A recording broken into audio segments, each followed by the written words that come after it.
Our discussion on ESG reporting and climate risk mitigation provides the perfect segue to our panel of case studies and lessons from credit unions and key partners on the front lines. Moderating our panel on climate resiliency is Dr. Jennifer Santos Esperanza, the Senior Director of Organizational Culture and Strategy at Coopera. Coopera is a full-service multicultural analytics and consulting firm for credit union industry. Dr. Esperanza is a trained cultural anthropologist with 2 decades of research and teaching experience on economics, culture, and consumerism. In addition to moderating our panel, Dr. Esperanza has a fresh insight to share from a new Coopera study that she's conducted on the social economic impacts of climate change on the most vulnerable communities in the U.S. Looking forward to learning more. Thank you. Thank you, Tom, for that warm introduction. Thank you, everyone, for being here both in person and virtually. We won't be using slides for this panel, so we can mostly focus on a conversation among the panelists around the role that credit unions can play in climate resiliency. As we all know, the islands of Puerto Rico and Barbados have long suffered from devastating hurricanes. However, in more recent years, superstorms have only increased in number, intensity, and destruction. Through it all, credit unions have served as first responders to these climate disasters, collaborating with their communities on mitigation strategies and building local resilience along the way. Whether through innovative partnerships and the creation of green solutions, or offering direct support themselves with their staff, they serve as a testament to people helping people. I am honored to introduce 3 leaders in these efforts. First, we have Aurelio Arroyo Gonzalez, who has served as Executive Vice President of Cooperativa de Ahorro y Crédito Jesus Obrero in Guaynabo, Puerto Rico, since 2009. He joined the organization nearly 15 years ago as Compliance and BSA Officer, and was promoted a year later to the position of Administration Vice President. The Cooperativa currently has 11,500 members. Aurelio has worked closely with many organizations, including, but not limited to, the CDFI Federation Inclusive, the Federal Reserve Bank of New York, the Foreign Relations Ministry of the Dominican Republic, as well as UNFCU and others on climate change issues. He holds a master's degree in public administration from the University of Puerto Rico, Rio Piedras campus, and has an MBA in finance from the Inter-American University Metropolitan Campus. I'm also joined by Renee Vargas Martinez, who is the director of the Puerto Rico Network at Inclusive, a network of community development credit unions with a mission of financial inclusion. In his role, Renee oversees an initiative to build and expand a network of CDFI credit unions and cooperativas in the island, providing technical assistance, resources, and access to financial inclusion programs in the continental United States. His role encompasses advancing financial inclusion for Hispanic and immigrant communities by overseeing the engagement and expansion of the Juntos Avanzamos National Network of Credit Unions. Renee holds a Juris Doctor degree from the University of Puerto Rico School of Law and is admitted to practice in the law in the Commonwealth. Also contributing, finally, to our climate resiliency panel is Kevin Lashley, President of the United Enterprise Credit Union Limited on the island of Barbados, which currently has 1,440 members. Kevin has close to 2 decades experience in financial services, as well as in the construction, health and safety, and renewable energy industries. Kevin is the recipient of International Credit Union Development Educator, World Credit Union Professional Young Professionals, and the 2022 Credit Union Rockstar Award from Credit Union Magazine. Thank you, all 3 of you, for participating in this panel. I'm going to start with Kevin. Kevin, it was great to meet you and learn about your work as we were preparing for this session. And you believe one of the strengths of the credit union movement is what I quote, what our capital and labor of love can do together. May I ask you to elaborate upon this and what this especially means in the context of the climate crisis? Okay, thank you for having me, everyone. And I want to say also too, thanks for the coordinators of this event as well. Capital and labor. To me, this is the essence of the credit union. In 2017, I saw something, and I saw something that resonated with me. I saw tears, I saw immense sadness, but on the other hand, I saw determination and resilience. And this was the effect, these were the expressions after the Category 5 hurricane struck Dominica. I know Category 5 hurricane is not anything to be, a Category 5 hurricane has immense effect, and it has winds of 157 or more miles per hour. So the immense damage, the immense chaos that happened to Dominica was something that resided with us and moved us to act, right? So therefore, then I picked up the phone with my fellow credit union members, and I said to them, "We have to act. We have to act." We got on the phone with our local league as well. We called them. We found out what it was that Dominica had needed in terms of disaster relief. So therefore, then we packed food stuff, we packed water, and whatever that we had, we sent towards Dominica because we knew that they needed this assistance and they needed it now. With relation to Barbados, Barbados was in the midst already, like everyone, of a pandemic. But then also too, in April, we had a hurricane that erupted in nearby St. Vincent. And the ash also too fell on Barbados. We had a freak storm that popped about 46,000 lightning strikes in a short period of time. And then this all culminated with a hurricane in July last year. And on a more so micro level, what we sought to do with the members was just basically where they had issues with relation to paying, where they had issues with relation to coping. What we sought to do was basically to reorganize their payments, try to find something that they could work with. If anything was needed in terms of a moratorium, we gave them that as well too. But as I said, this labor of love had to be made real to our members. Thank you for those examples, Kevin. It really shows the testament of how impactful it is to pivot to the needs of your members. Kevin's story serves to underscore that it takes a village to overcome these challenges. It takes a large community. Next, we'll also hear from Aurelio. Aurelio, we know that communities have experienced catastrophic flooding, some 20 to 32 inches of rain. The island's populations are without power. So in regards to hurricanes, and particularly with Fiona, how did you overcome challenges of so much devastation? First of all, thank you, Esperanza, and hi everyone. First of all, thanks for the invitation to participate and expose in such an inspiring event. For enthusiasts as I am, it's a great opportunity to share experiences and knowledge about sustainability. It's my third participation as speaker and the fourth participation in the event. Thanks also for keeping Puerto Rico's cooperativas in the radar of information about alternatives to create a better world and highlighting our contributions fighting climate change effects over our communities. After the devastation experience over the island that Hurricane Fiona left started as a sequel of the hurricanes in 2017. Hurricanes of that magnitude, the same that we experienced in 2017, Irma and Maria, have impacts that subsist a generation and moreover.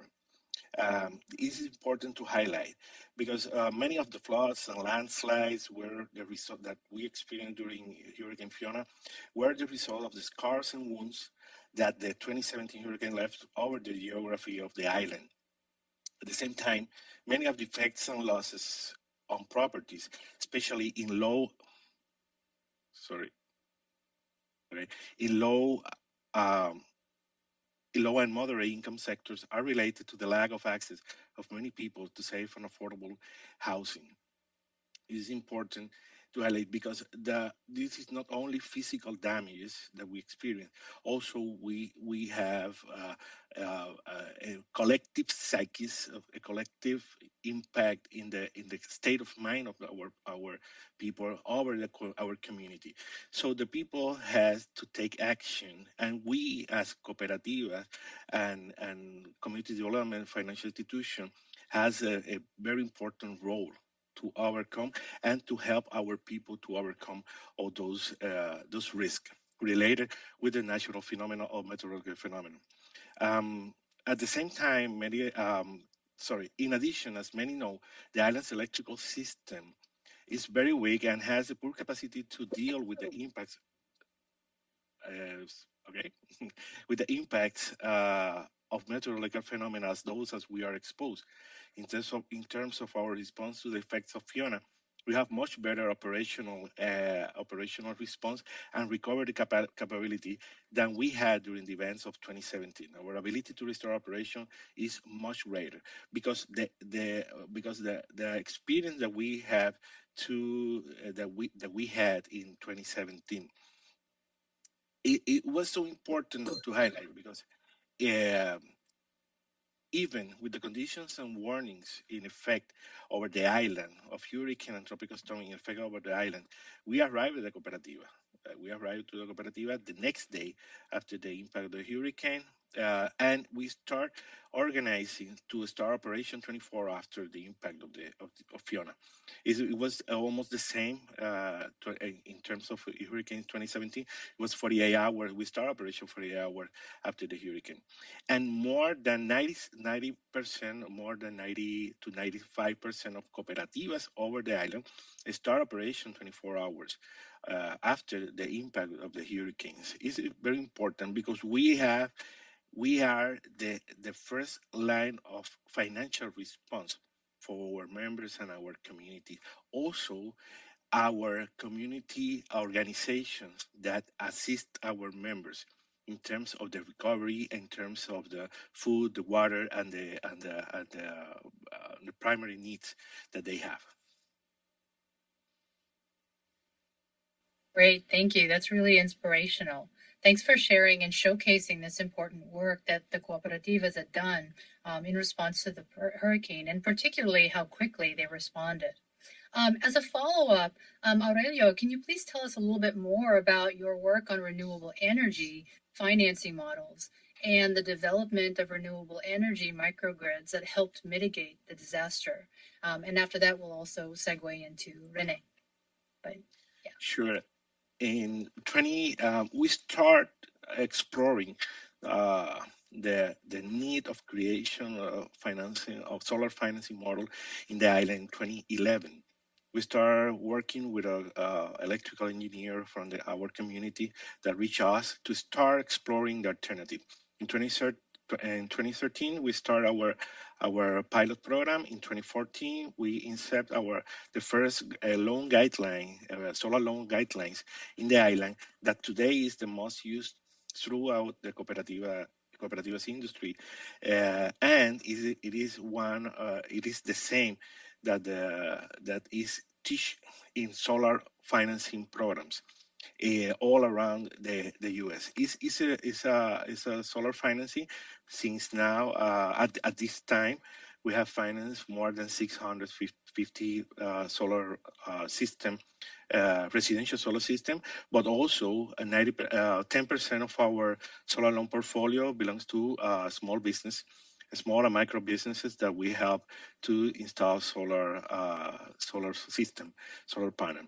Most of this work and effort that Cooperativa has do in not only in solar panel, in solar system, solar financing, but in the capability of the cooperativas to respond to major disaster, major meteorological phenomena, and increase our resilience to serve our members and our community has been improved or has been helped by the efforts and the work of Inclusive in Puerto Rico. That's why this is a power outage right now. Okay, that's why we need solar panel. That's why we need to have a great resilience to help our members. Sorry for that. I want to introduce Mr. Rene Vargas from Inclusive Puerto Rico, director, that could help us to explain how Inclusive have been working in the island. Thank you so much, Aurelio. Really, and thank you, Jennifer, for moderating this this panel. It is really a privilege to be here. Now, as Aurelio said, our work in Puerto Rico really started in 2017 after Hurricane Maria pretty much ravaged the island. At that time, we were part of a collective credit union movement-led humanitarian effort to bring supplies and economic assistance to financial cooperative employees and their families. That humanitarian effort quickly evolved into a permanent community development and resiliency initiative to help Puerto Rico recover and better prepare for future economic and natural disasters. Now, the bedrock of our initiative is a century-old financial cooperative system with a presence in every town and community in the island of Puerto Rico. Financial cooperatives such as Aurelio's are similar to credit unions here in the U.S. mainland. They offer access to affordable credit and financial services and have a decade-strong old connection with the communities that they serve. Now, if you were to visit Puerto Rico, and I hope everybody here does at some point, and you go to a plaza, there's a saying, and you ask, what are the pillars of your community? People will answer la iglesia, the church, the town hall, mayor's office, and my cooperativa.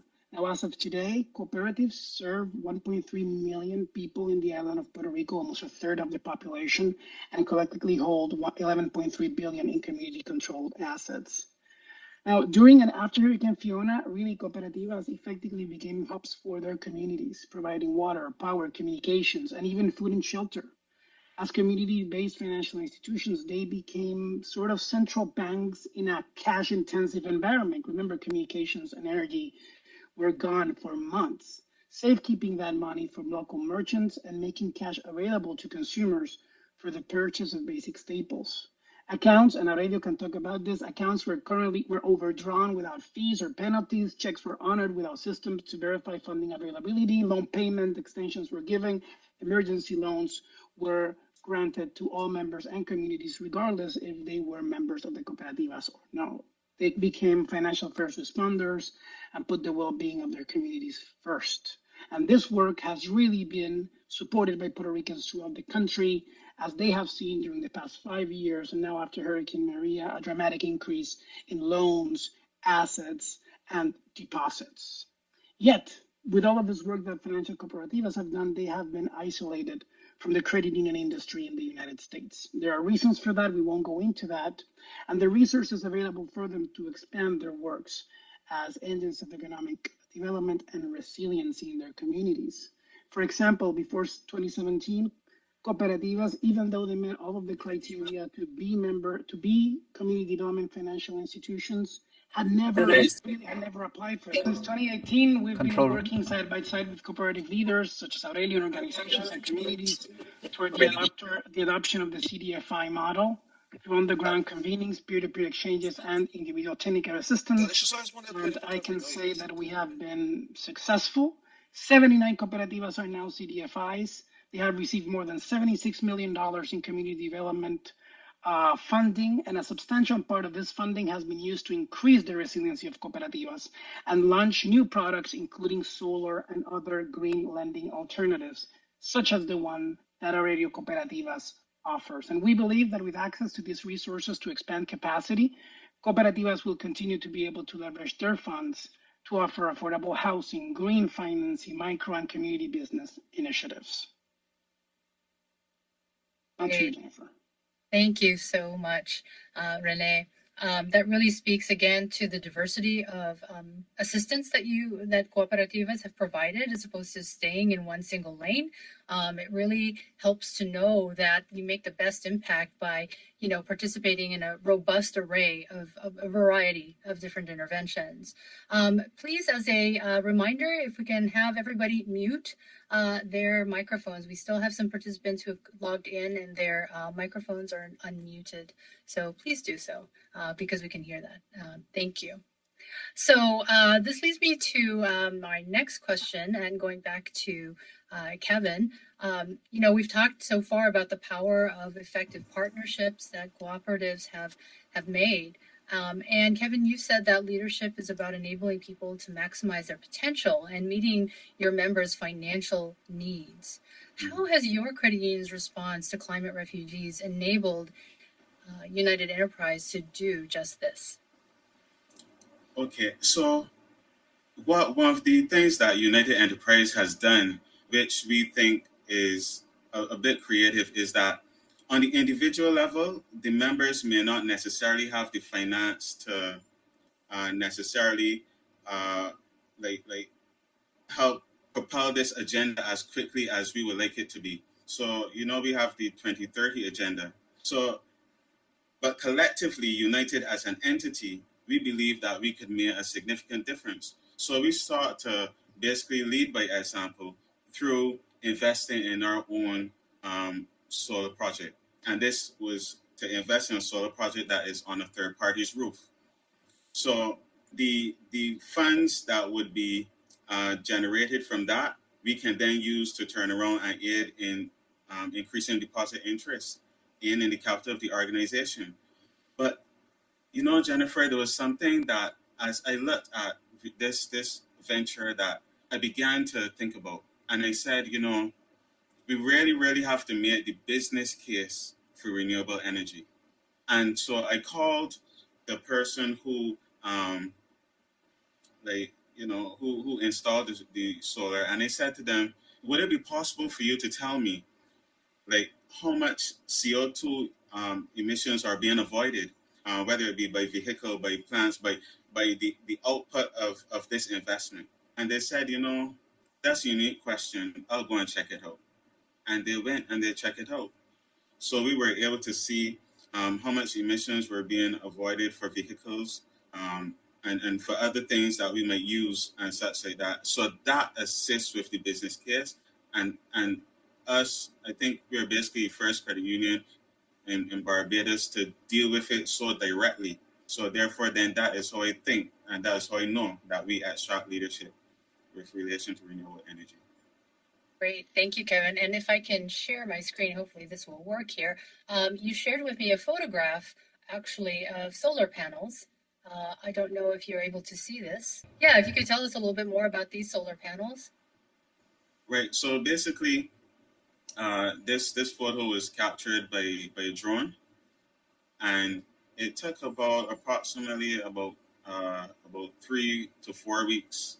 Was it 3 to 4 weeks? It was about 4 to 6 weeks for these to be installed and such like. And we, it goes to show when you think outside the box, because from one end, some a credit union might just think, well, the only way we can assist with this revolution is through providing our members with renewable energy loans. However, to truly put the gas on this initiative, we felt that, once we spoke with our regulator, made sure that it was being okay, we did our due diligence, we sought to mitigate the risks, and once they were okay with it, we financed it here. So what you're looking at here, basically, I believe maybe there are 2 sections of the roof, and we've basically covered the whole roof. Thank you so much for sharing that. Next, I will turn to asking a question to Aurelio. Looking ahead of how Cooperativa de Ahorro y Crédito Jesus Obrero, adapting to the increasing and more severe effects of climate change, how are you getting out there in front of severe and frequent hurricanes? In other words, how are you preparing? In terms of our business continuity, we, with the realities that we are facing in the island as a context, our institution reinforced our level of operational response. Since 2017, we now have 4 sources of energy. You see and you experience how good, how this is not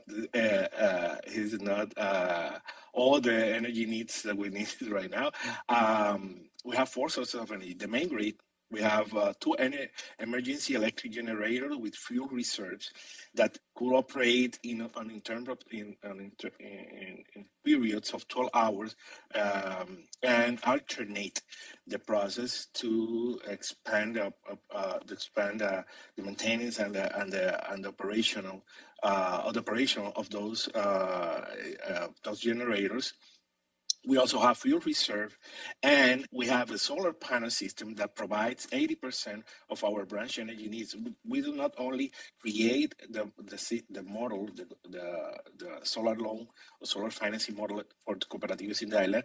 We believe in the transition, and we have 80% of our energy provides from solar panels that we have as a carport in our parking and our premises. We have only one branch, so we have since 2015, and these power sources plus a 4,500 gallons water tank that we built give us more than 20 days of operational independence in an emergency.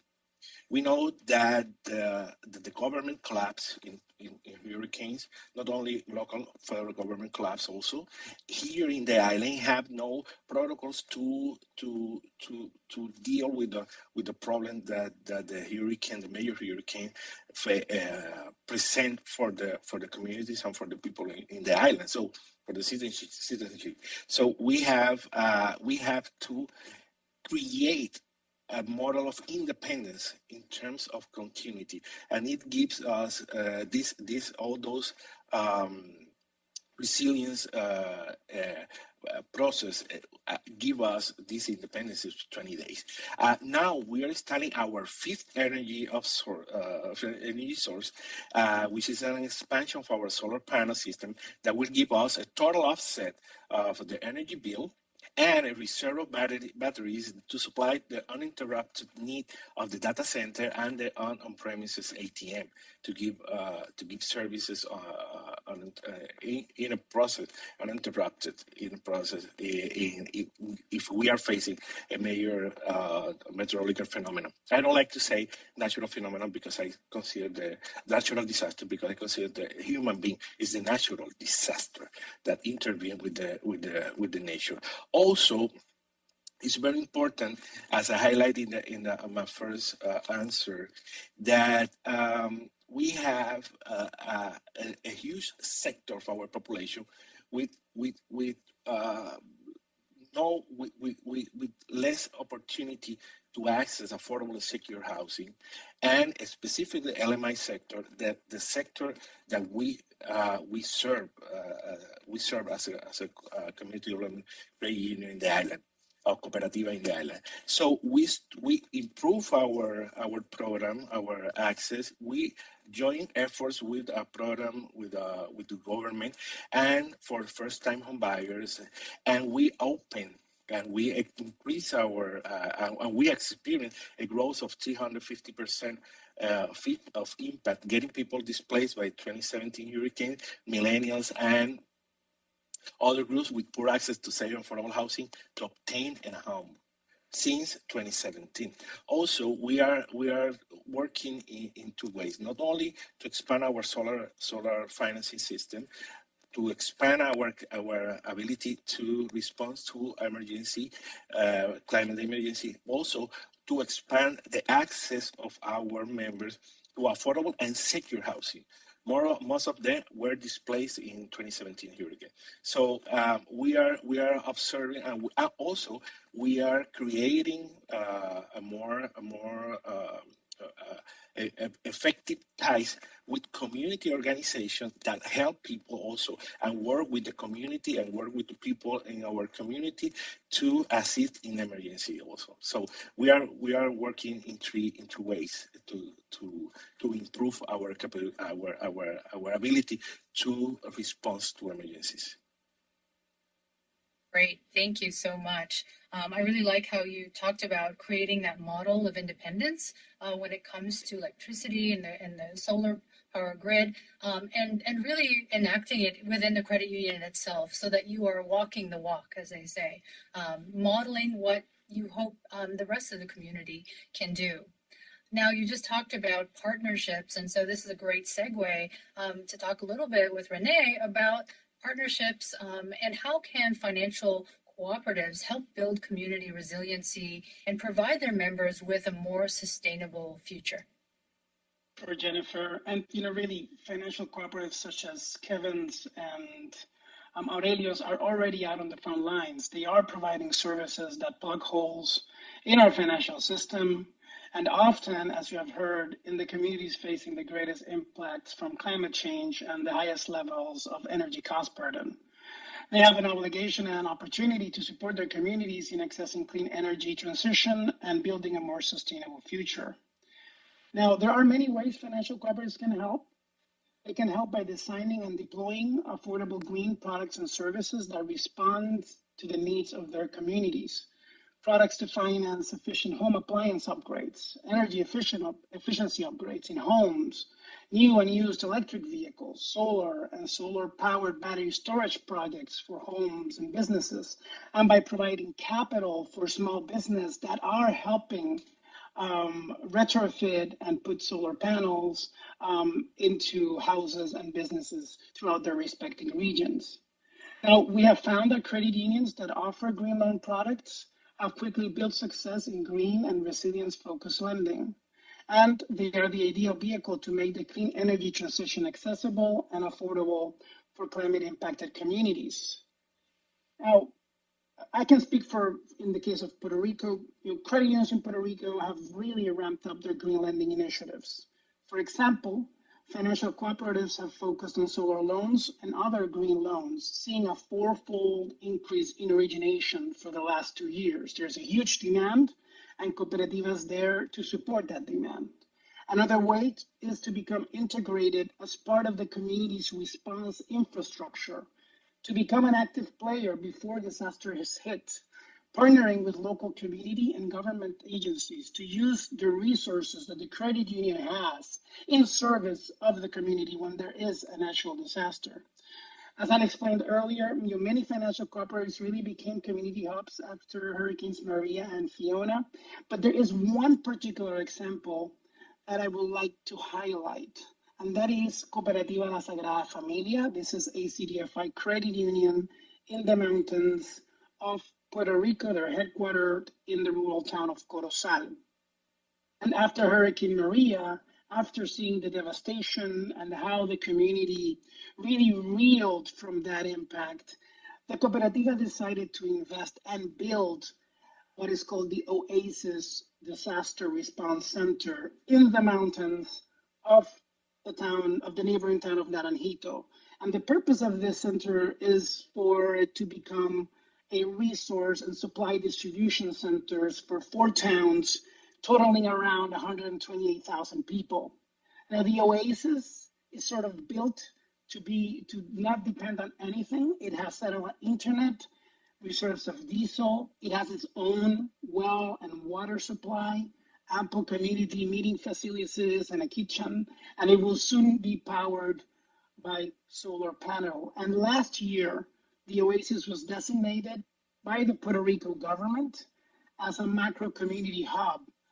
And now, in the case of an emergency, the authorities can actually designate resources and supplies to be distributed from this facility that is owned by the Cooperativa to the neighboring towns. And these are just some examples of what is happening throughout Puerto Rico. We are, in our work we have seen, the work we have seen has convinced us that credit unions are really the ideal vehicles to provide their members and communities with a sustainable future. And we have seen examples of that pretty much throughout the US and Puerto Rico as well. Great. Thank you so much for those examples. It's really inspiring. Some really important moves that these cooperativas had made to be able to serve their communities. I'd like to turn to Kevin and ask how United Enterprise weaves sustainability into strategy and what actions are being taken by other credit unions in the Caribbean to advance their sustainability given their climate vulnerability as well. Thank you, Jennifer. So we're weaving basically this into strategy through, for instance, you have heard some of the other speakers speak about ESG. So what we are seeking to do is to make sure that we basically place this within our strategic plan, because if it's not in our strategic plan, it's not articulated. The second thing, which we have spoken about earlier, is that we have to create something that is measurable. So we have to be able to show that we have improved from last year to this year.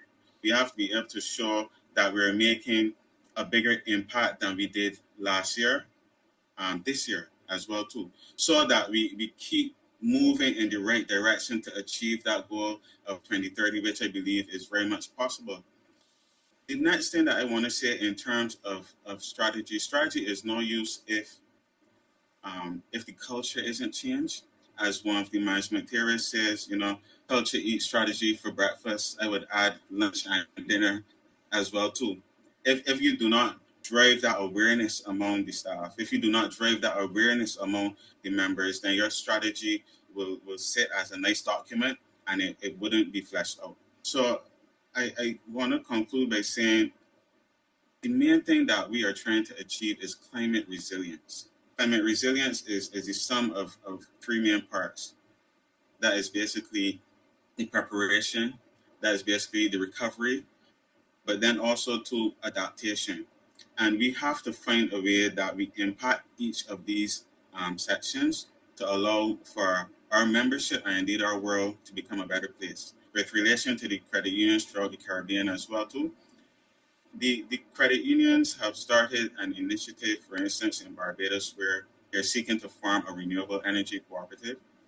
I know that in some of the other Caribbean islands as well too, they're basically placing green energy products out there as well too.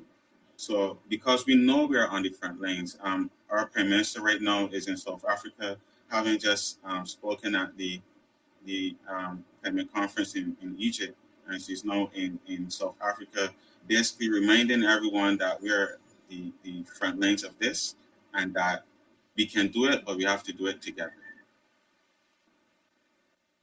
Great. Thank you so much, Kevin. Now, I'd like to ask our panelists to help us bring this all together by answering the following question. Why are credit unions uniquely equipped to lead the way in sustainability? Let's start with Aurelio. Thank you, Jennifer.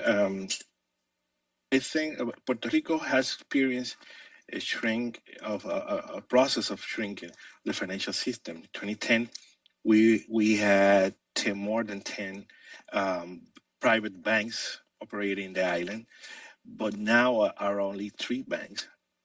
Financial cooperativas in the island, or cooperativas in the island, are now the third financial conglomerate to serving our people. So the importance of cooperativas has been increased in terms of the financial system as a financial responders. Our mission as cooperativa or community development credit union is to persist and reproduce the impact in the community, the impact of the community successes. Cooperativas are very equipped to respond because we have local leadership that suffer the same problems and enjoying the same successes that of the community. Not only in all the programs that have been inset in terms of our ability to respond to emergency, is not only for our cooperativas, is in terms of the importance of our services and our products and our financial access to our communities, in terms of the well-being of the whole community. It's not only for a system. We are not a success cooperativa. We are the sum of the successes of our members and our community.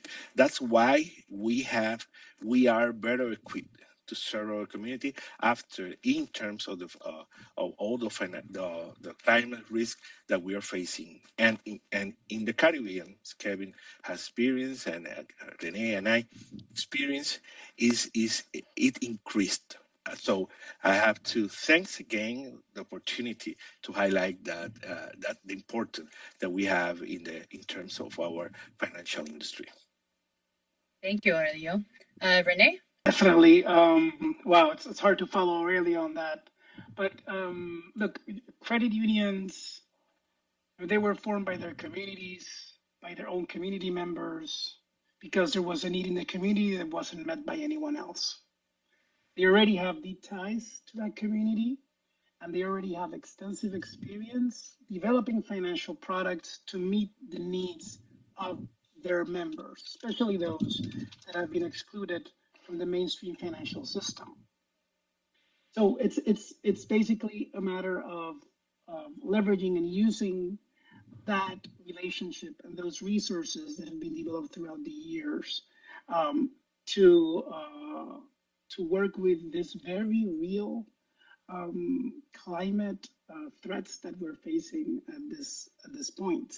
And credit unions in the past 10 years have really been developing a strong track of green and clean energy focused lending. And because of that, here at Inclusive, we partnered with the University of New Hampshire to provide a solar training for those credit unions that are interested in building and expanding green lending products that is open.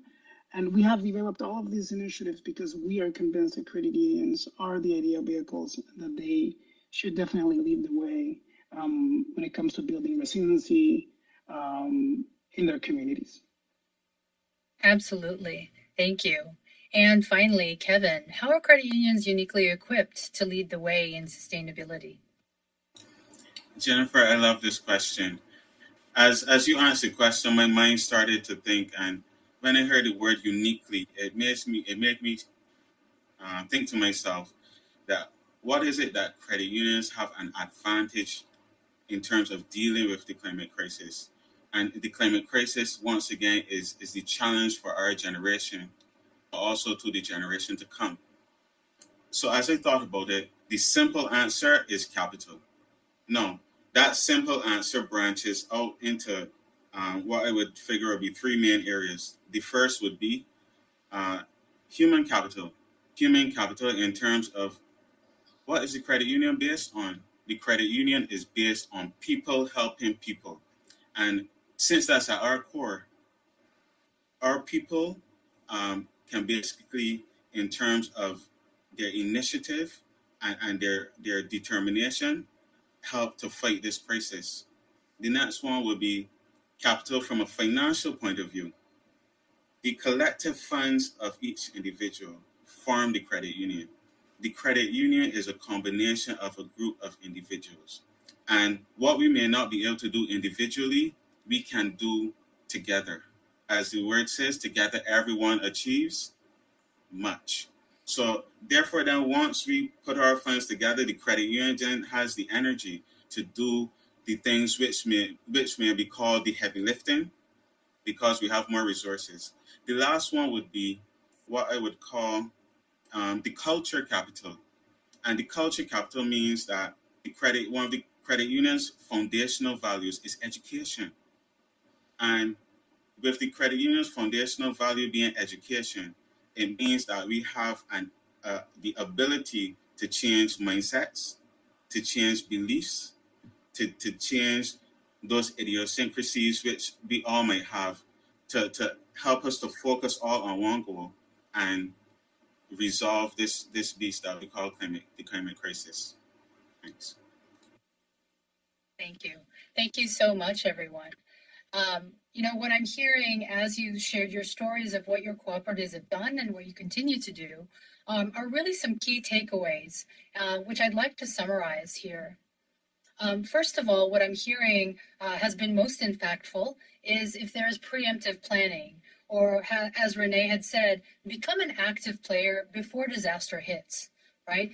Pre-planning, preemptive planning, making sure that you have the processes in place before having to scramble at the last minute after a disaster has hit. And so that has been something I've observed from all three of you, actually. And then, as Kevin had just last said, what's really important is culture and cultural capital, driving awareness and education of your strategy to the staff. Make it a living, breathing cultural practice to be able to assist your members in your community when these disasters strike, but also implement new cultures and new ways of being. Now, I'm a cultural anthropologist, and so I love this approach because culture is really everything. If not the culture, at least the story that you tell, because that's also connected to culture. What is a story you are telling yourselves about how your credit union has been part of the community in rebuilding, after a disaster and so forth?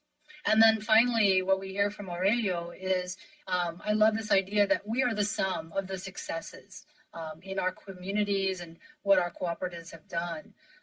And local leaders, right, they directly feel those same impacts of climate change. And so this is why we are very well equipped to be the first responders. And you all have great examples of how you have done so. It's because you are the community. You are not just serving the community, you are part of it.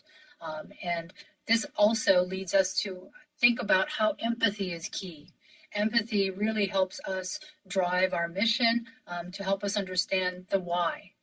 So it's really important to think about that.